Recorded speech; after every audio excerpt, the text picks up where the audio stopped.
Tito Sen, handa na ba kayo? Magbabalik na kayo? Ilang buwan na lang. Siguro naman, after 24 years, kahit na nagkaroon ako ng lull before, I served in the executive department for 2 years.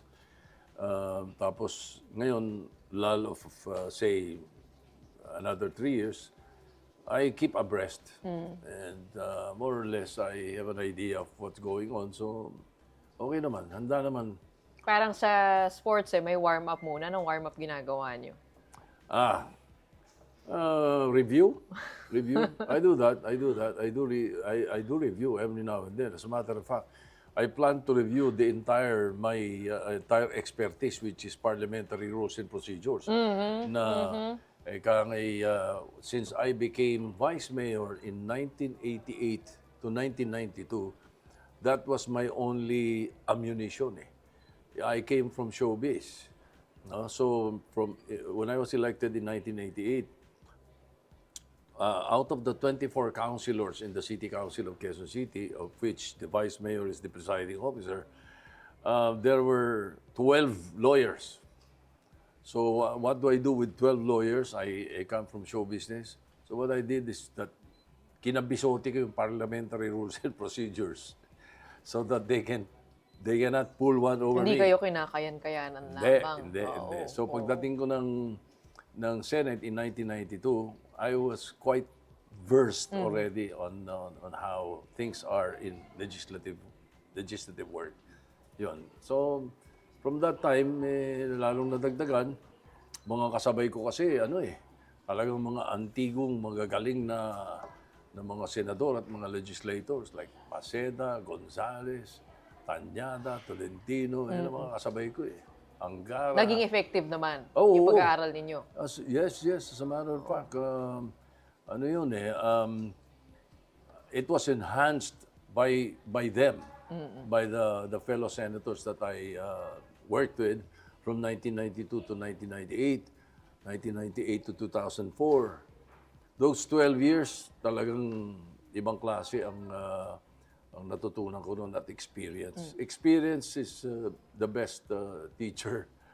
And speaking of, warm-up pa lang itong ginagawa natin. Doon sa mga talagang itatanong ko po sa inyo, you are watching the long take.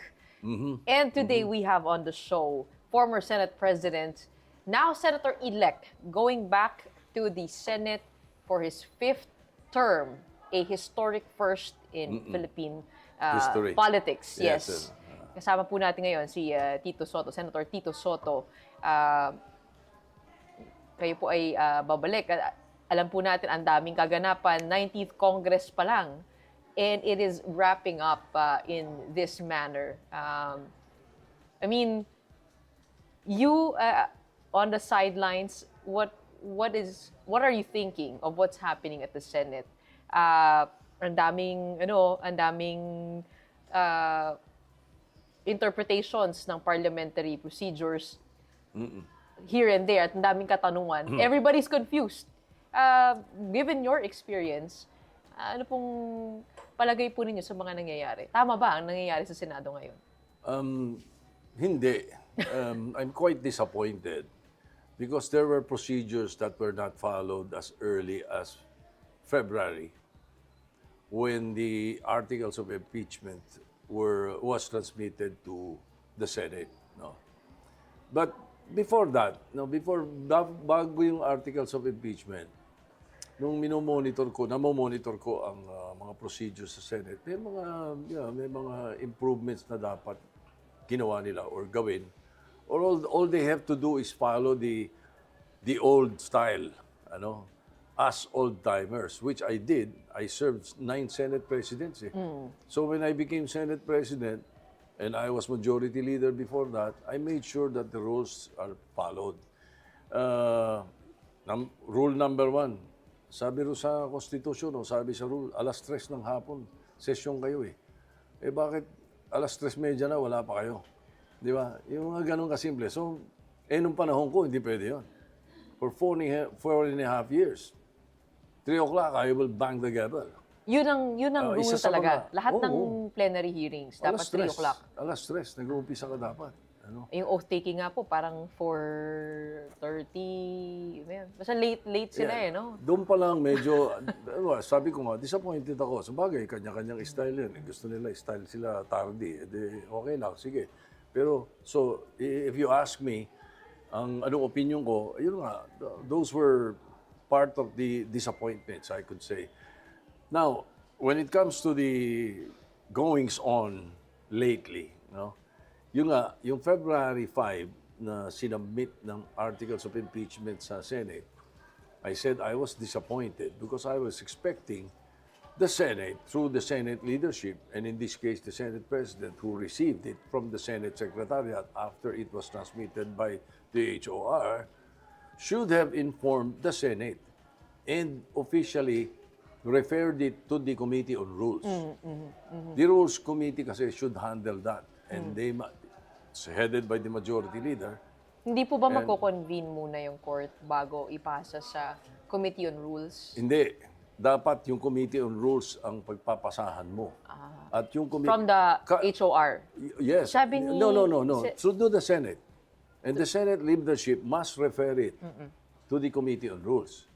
Yun ang tamang procedure. Alright? Why? Kahit yung simple na bill ganun ang ginagawa mo on first reading you will always refer it to the proper committee handling that particular bill. How much more articles of impeachment? So, mapapagbintangan ka, inupuan mo. Because you did. You had 3 hours to do that. They received it at 4 p.m. They ended the session around 7 o'clock. Parang may sinabi po si Senate President Cheese Escudero na sa Committee on Justice ni-refer at yun ang pagkakaintindi niya na dapat sa Committee on Justice. I doubt if they really did that, na re-refer sa Committee on Justice. Hindi rin. They did not refer it to any committee. There was no referral. All right? Now, whatever reason they are saying or they are using, after pagdating ng June 3, ginawa nila yung dapat gawin ni-refer sa Committee on Rules.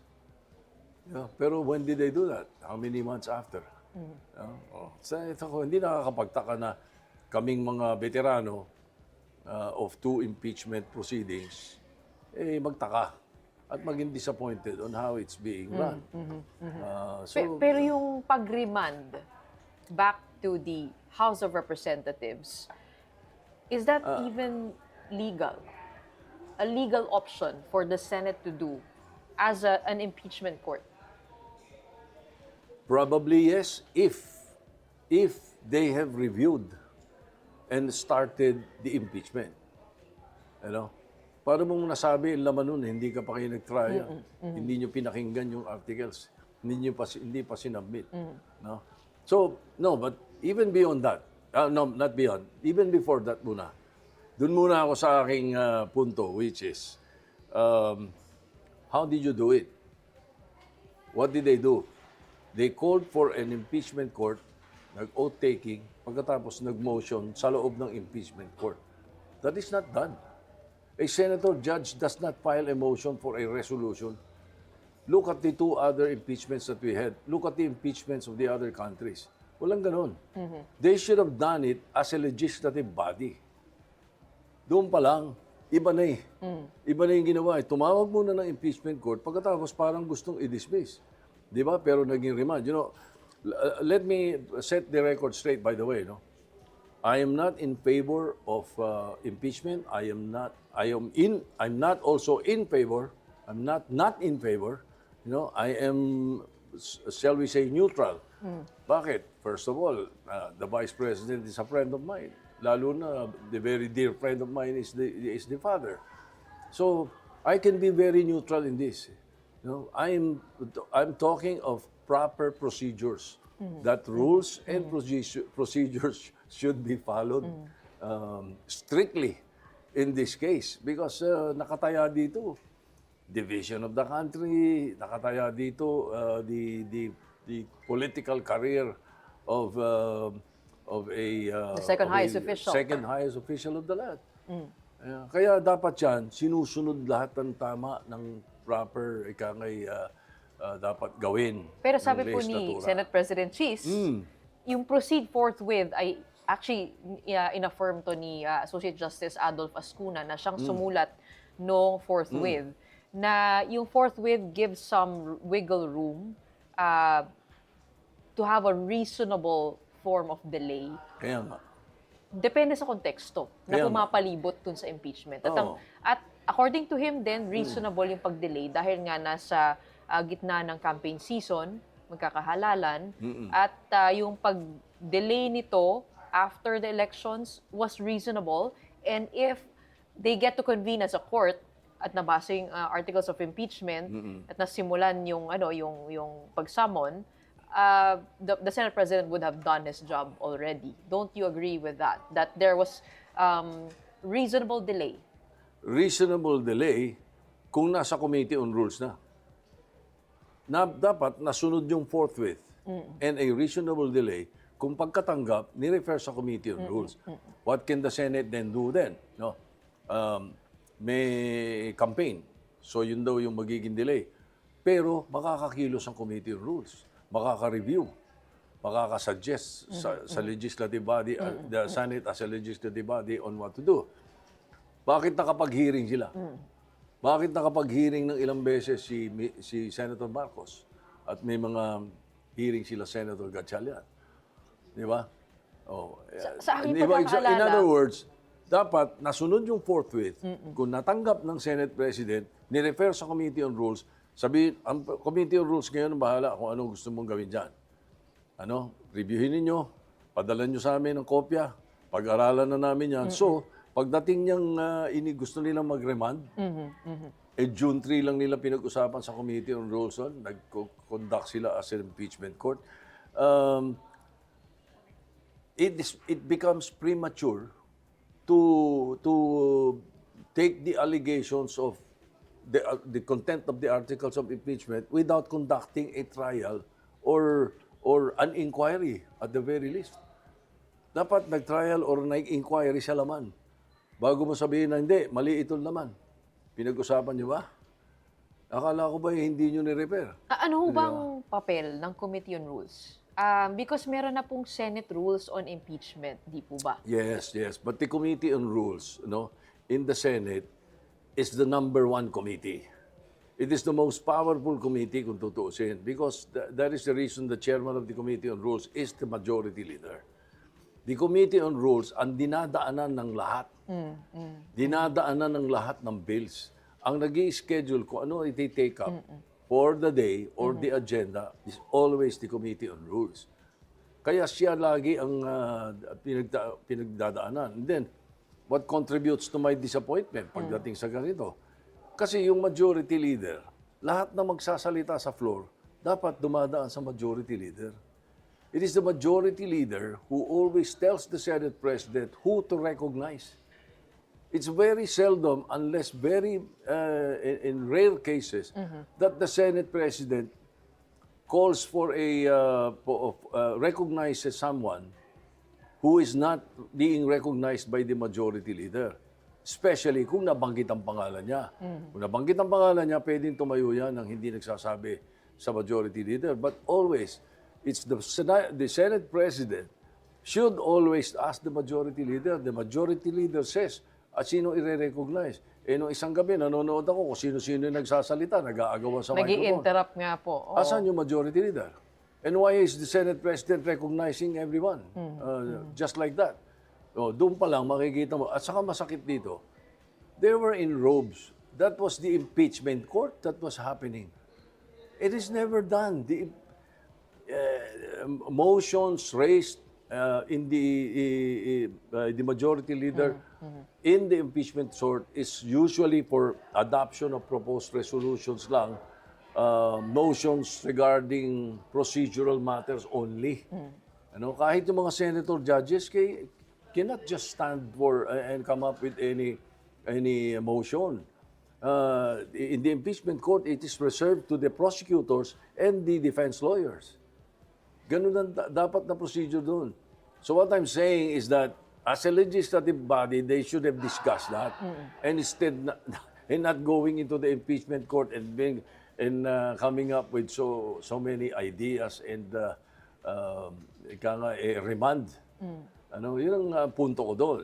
Okay, bago po natin puntahan yung pag-file ng motion, gusto ko actually tanungin. Kasi nag-viral po yung video ni Senator Joel Villanueva instructing Senator Amy Marcos na magsalita na, no? Na i-interrupt niya si Senator Risa.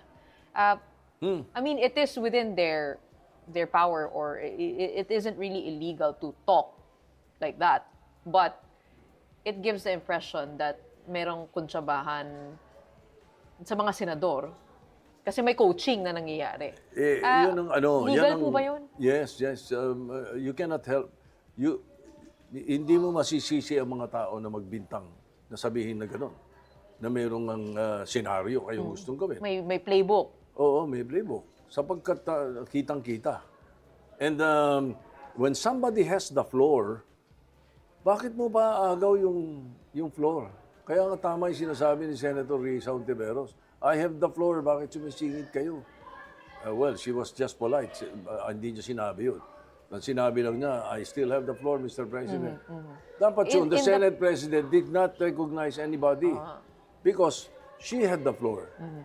Yun ang tamang parliamentary procedure. And ang nangyari doon, si Senate President ay nag-suspend na lamang ng sesyon at binigay niya yung mikropono kay Senator Amy Marcos. So, hindi dapat ganon. Hindi dapat ganon. Dapat pinatapos mo yung may hawak ng floor. Like, for example, in that case, Senator Risa, dapat pinatapos mo yun. Patapos nun, saka ka mag-suspend. Bali ko sana nagkakagulo, may emergency, kailangan ka mag-suspend kahit may nagsasalita. Pwede. Pero hindi eh.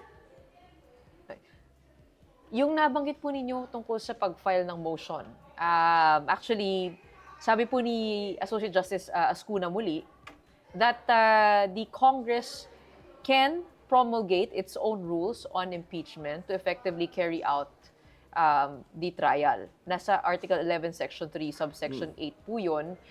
Pero, ibig sabihin, actually, din sinabi ni Senator Tolentino kanina na may sariling rules ang itong an impeachment court and they can say na pwede silang gumawa ng mga yung pagre-remand o yung mga order nila, which is yung nangyari doon dahil sa pag-file ng motion.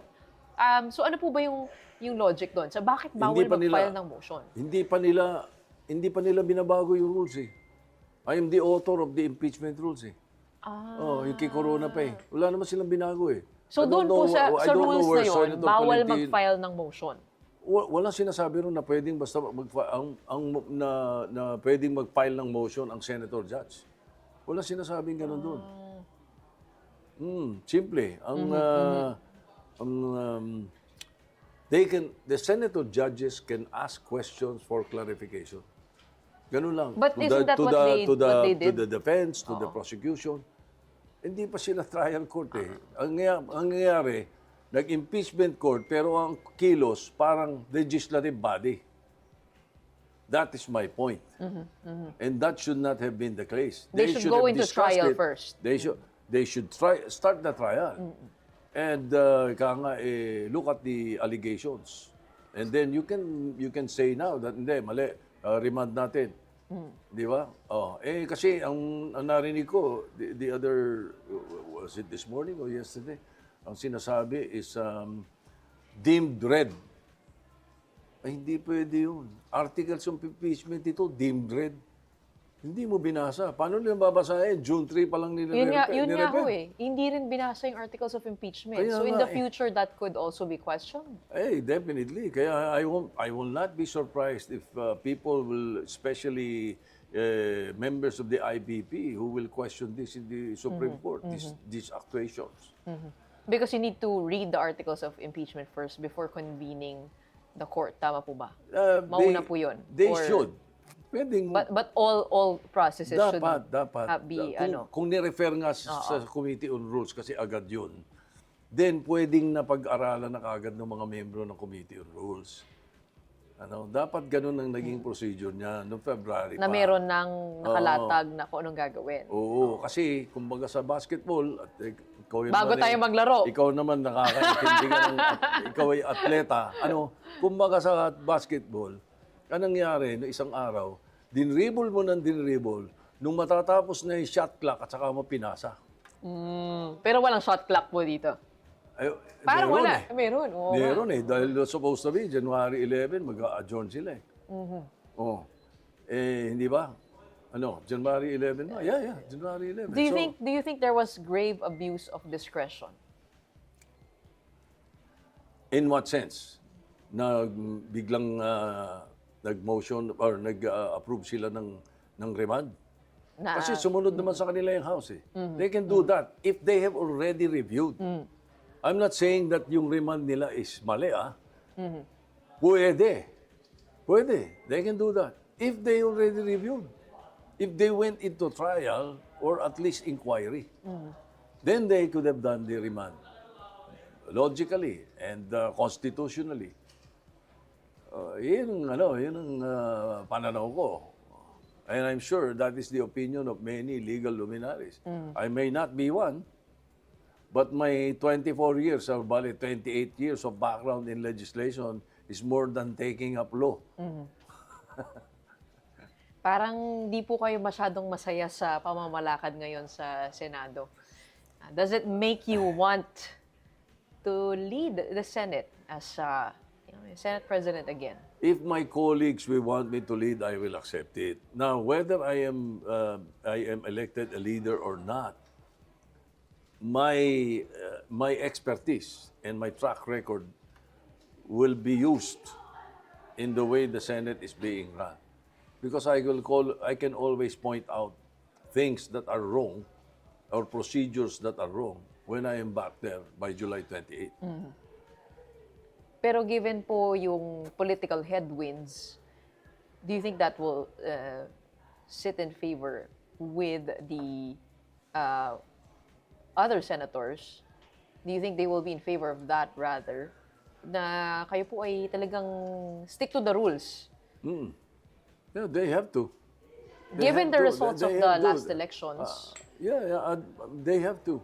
with the overwhelming win by the Duterte candidates, yung showing po nila sa halalan, meron pong impression na baka natatakot yung itong mga senador of losing that support by 2028. That becomes a different question or a different issue, I should say, because ang nangyayari doon, senador ka ba, ang iniintindi mo yung political career mo. Hindi yung hinal ka ng tao at yung para what is good for the country. Dapat ang priority, what will be good for the country, what will be good for the people. Di ba? Bahala na kung ano mangyari sa political career ko thereafter.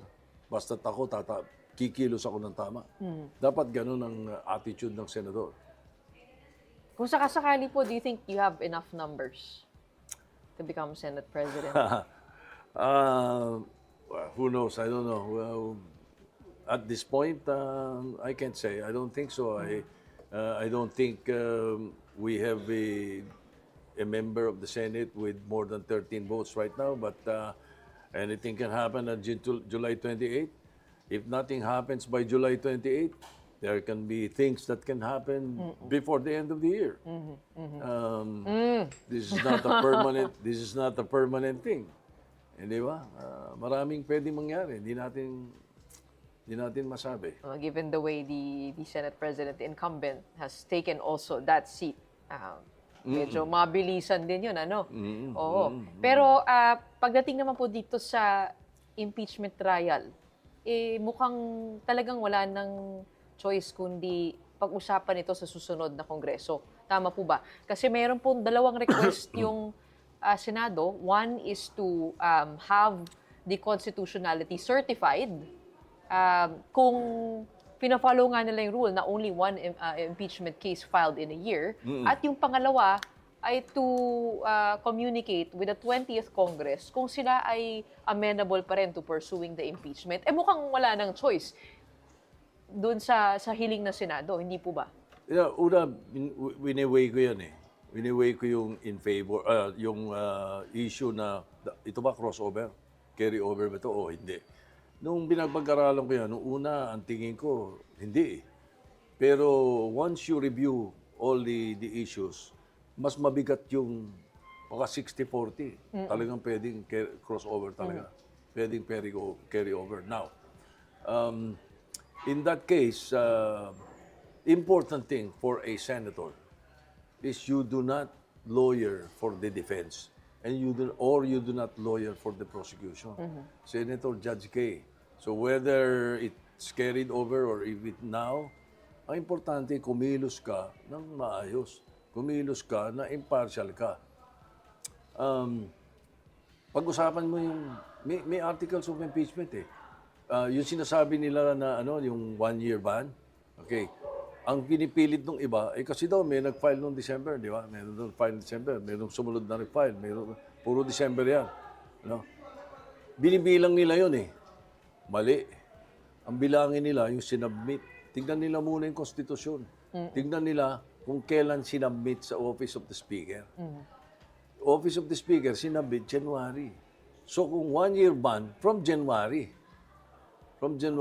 of 2025. Kaya January 2026 ka pwede mag-file uli ng another impeachment for that particular issue of the impeachment. Kaya yung merong isa ata jurisdictional yung sinasabi nung remand resolution nila, no? Na meron sinasabi na kasi daw tatlo yung nag-file pagkatapos wala lahat yun. Kung o-honor mo yung gano'n, by buwan-buwan pwede kang filean eh. Hindi ganoon. Ang importante ron, nag-meeting yung Rules Committee nila, yung kung anong committee ang in charge sa kanila, at sinubmit nila sa Senate, sa Speaker. Yun ang dapat i-honor. Ganun lang kasimple yun. Talaga pag pinapahirap, pero ano po ba kasabihan. hinihingi ng Senado talaga? Certification lang? I mean, they can just issue the certification, hindi po ba? Kaya nga, sigurado. Ganun lang kasimple. I think they were given a certification. Oo. Okay.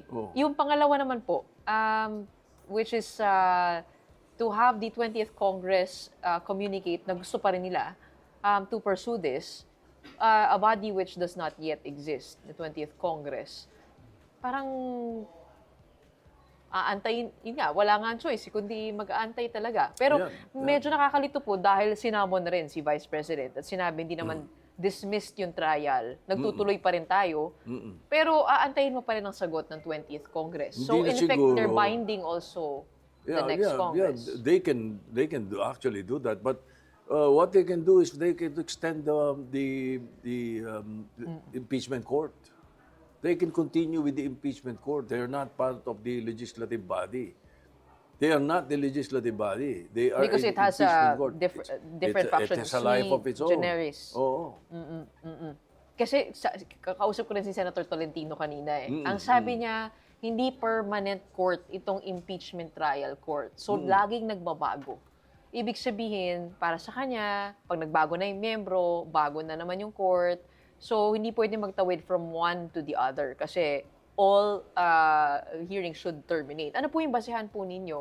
Anong sinabi nyo, palagay ninyo na maaaring mag-crossover ito 60-40? Ano yung tingin yung pinakamalakas na argument po? So, it's an impeachment court. It's not a legislative body. The legislative body must conform with the Constitution which says, pagka nag-adjourn sine die kayo, without day, you die.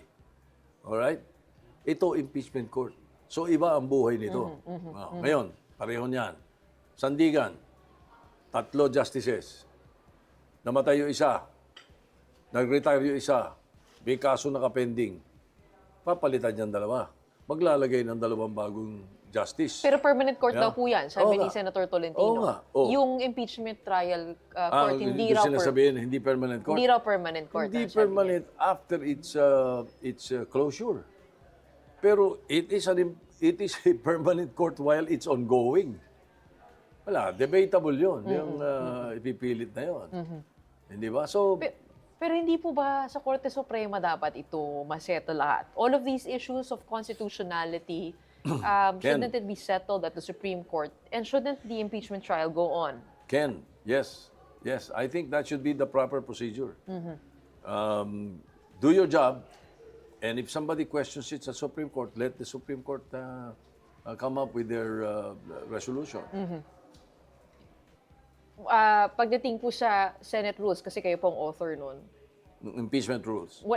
Wala pong anything that pertains to what is happening now. I mean, this is unprecedented, what's happening. It seems na maraming, yung pagtawid, yung mga ganong question, talagang wala po doon nakasulat.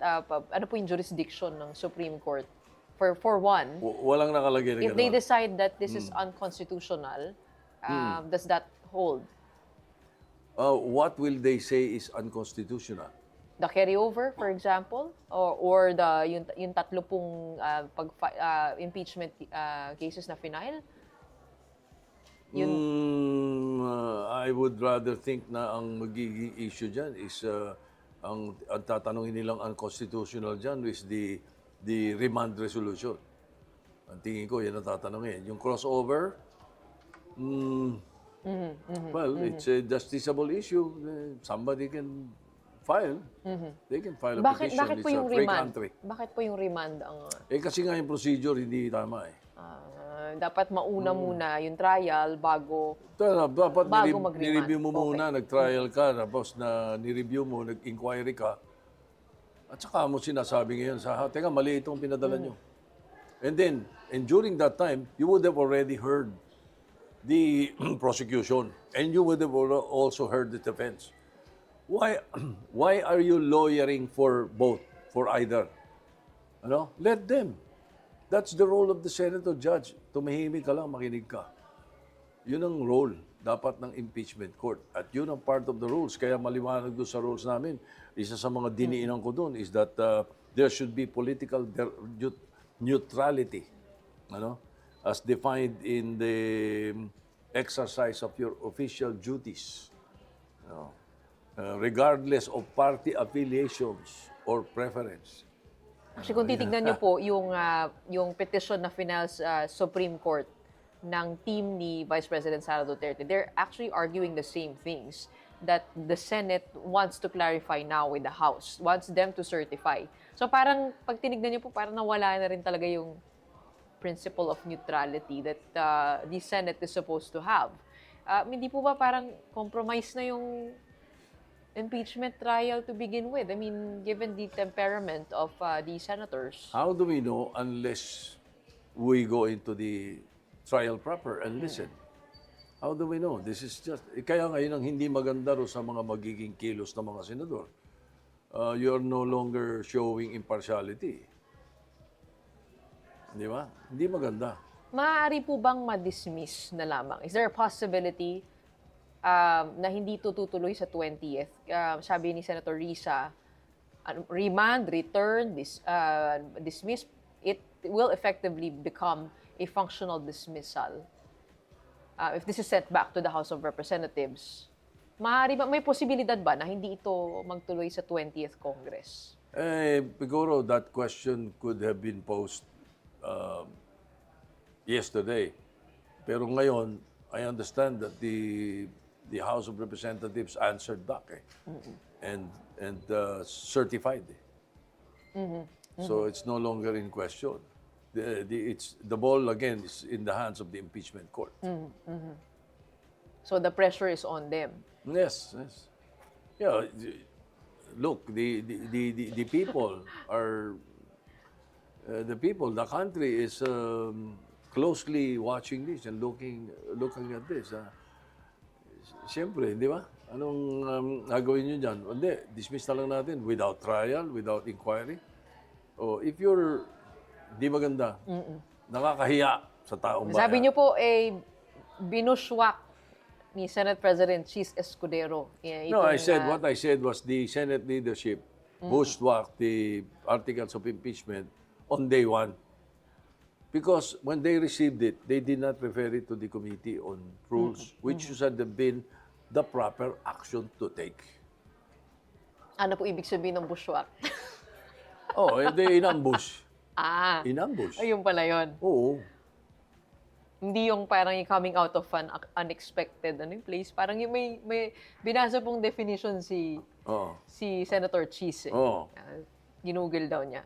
Tinignan daw niya ng ano. Pero ang sabi po niya, parang ang Senado yata ang binushwak daw ninyo. Dahil kumampi daw kayo sa Kongreso, sa House of Representatives, At kumampi rin daw kayo sa impeachment. Ano po Na- masasabi niyo doon? No. Kumampi ko sa rules. Kumampi ko sa procedures na hindi nila sinusunod. Nasabi po niya, dumaan daw siya, yun din daw ang ginawa niya, sumunod na siya sa batas. Ay, hindi. Lahat daw ng gagawin niya, ina-announce daw niya, yun ang sabi niya. Hindi. O yun lang. Mali na naman yun eh. Bakit? You're not the Senate. You're not the Senate. You're merely the presiding officer of the Senate. Anything that you pronounce, anything that you decide should be with the concurrence of the Senate. They have never called a caucus. Mga members nga ng Senate humingi ng caucus. Ngayon humingi ng caucus. They never had a caucus for almost a year or so. And even during the time that they received these articles of impeachment, hindi nag-caucus. Hindi binigay sa mga... I've been in the campaign period. Kasama ko yung mga re-electionists. Kasama ko, nakakausap ko rin yung mga ibang kasama nila sa Senado. Yun ang reklamo sa akin eh. Oh, kaya yun ang aking komentaryo. Ano? If you were to be Senate President, would you want this trial to proceed and to hear lahat ng ebidensya lumabas? If I was Senate President, of course, I will listen to everything. We should listen to everything. Give a chance Dapat to the malaman ng defense. taong bayan. Yes, mabigyan ng pagkakataon yung defense para mailabas nila na, not guilty kami. Di ba? Ganun eh. You give a chance to the Hindi ko kayo party. natatakot that could cost you, politically, you being vocal about wanting the trial to proceed given the opposition to it? When I say I am in favor, when people think that I am in favor of the trial to proceed, I in favor with neutrality. I am in favor with impartiality. As I've said, the Vice President and the family are friends of mine. That is a good chance for them to show that they are not guilty. If they're not guilty. Ganun kasimple lang ang labanan doon. So, my track record and my experience will show for 24 years na hindi ako kinakabahan. Kung anong sasabihin ng tao, basta ang tingin ko, tama ako. Kung may kukontra sa akin o mayroong nagsasalita, I've been through worst. I've been through worst issues. And I always stay on the path, on the track that I think is right. And I always follow rules and procedures. I do not make excuses. I do not make palusot.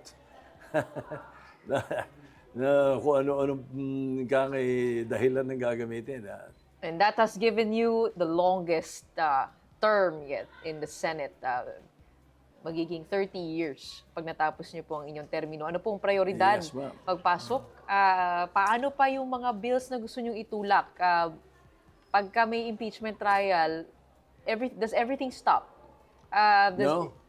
Tuloy pa rin? Yes. Oo. Ano po ang uunahin po ninyo?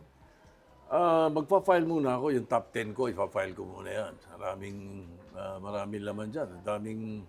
Top 1. Perhaps a 14-month pay. And then the amendments to the Dangerous Drugs Act. I would want to enhance prevention and rehabilitation. Instead of what has happened in this so many years na puro enforcement and prosecution. And then a number of bills like I want to create a new province in Bangsamoro because there are 8 municipalities there without a province. Ano po yun? Dami ba? I cannot name the 8 municipalities, but they are municipalities within the BARM, which is part of Lanao del Sur, Maguindanao, and all those areas. Walang probinsya. Pero they voted in favor of the BARM. Kaya nagkaganon sila. And then I will declare fake news illegal. Define fake news. Hindi totoo na naninira ng kapwa. And the technique here is take down. Take down, and then saka mo habulin yung may gawa nun. Alright. And then the other important one is the FOI, the Freedom of Information. Because like for example, look at the budget of last year.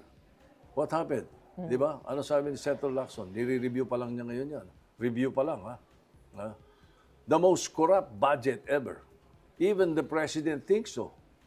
Oh, mga Hindi ganyan. po kayo So, pabor sa ayuda? FOI, Hindi po kayo pabor sa ayuda? depende sa anong ayuda. Yung 4Ps, tama yun. All the arrest. Tama ba yun? Saan ba nakarating? Nakarating ba sa mga kababayan natin? Oh, yung mga saksakan ng daming mga projects na billion-billion, nakarating ba sa mga kababayan natin? You know, if there is freedom of information, we can all look into it. We can all look what happened in the BICAM. We can all look what happened in this during the hearings or during the time this is deliberated. Ay, mga ganyan, yun ang importante. Kaya yung FOI, dapat talaga yun. We should allow the people, civil society or whatever organizations would like to look into how the Senate is run and how the House of Representatives is run.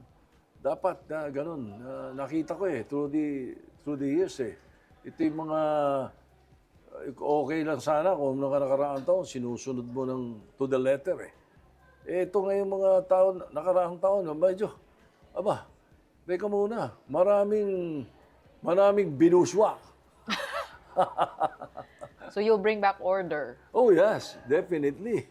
What can you say about the mix of senators na makakasama po ninyo dito sa 20th Congress? Well, it's always been that way. Siyempre, marami namang ibang-iba. Marami akong pinagdaanan Nagulat po ba kayo sa Ninth resulta ng Congress, halalan?